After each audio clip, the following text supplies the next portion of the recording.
So, today pupunta po ako doon sa Old Site Purok kasi doon mimigay ng kulambo yung barangay.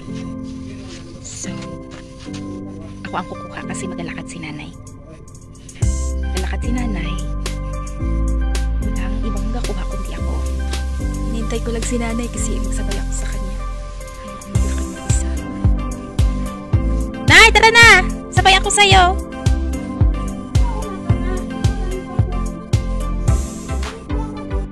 Naglakad na ako kasi wala palang plano si nanay magsabay sa akin.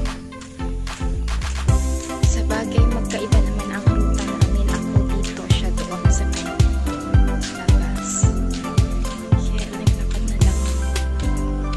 Ayaw din kasi ako samahan ng bata.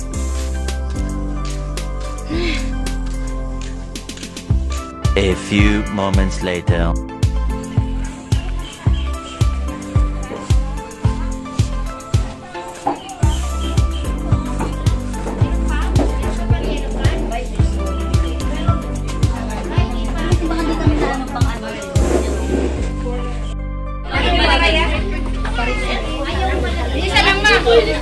Medali mo ba?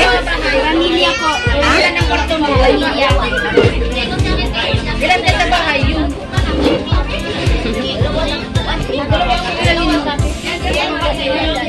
Hindi ba wala tayong isa na sa'yo? Isa lang.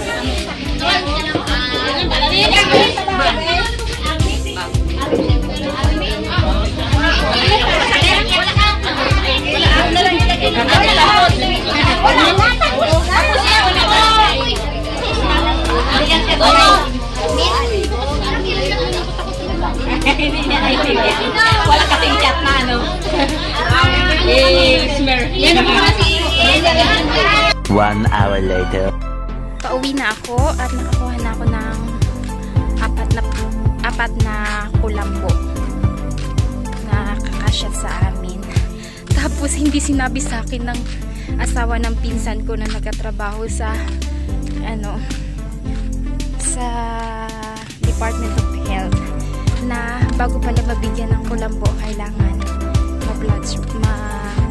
tingnan ang dugo, ma-blood smear ba? Hala, kinagat ako ng ano. May blood smear pala. Blood smear. So ayun, dahil talawit ako.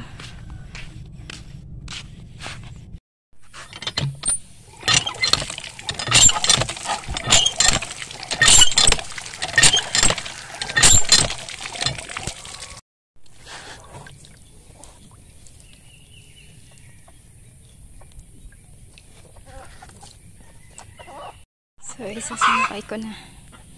A few moments later. Ayun na po, nabanlawan ko na ang kulambo at naisampay ko na. Nagugutom naman na ako. Gusto ko na kumain. Hindi pala yun siya galing sa barangay. Yung kulambo pala ay dinidistribute ng mga taga-malaria, taga-DOH na binibigay sa bawat mga purok bara-barangay. So, nagkamali po kasi ako ng sinabi kanina sa panimula ko. Sinabi ko na galing sa barangay. Specifically, hindi po siya galing sa barangay. Pero dinidistribute po siya para barangay. Galing po siya sa Departamento ng Malaria sa DOH po. So, that's it for today. Keep subscribing po. Salamat!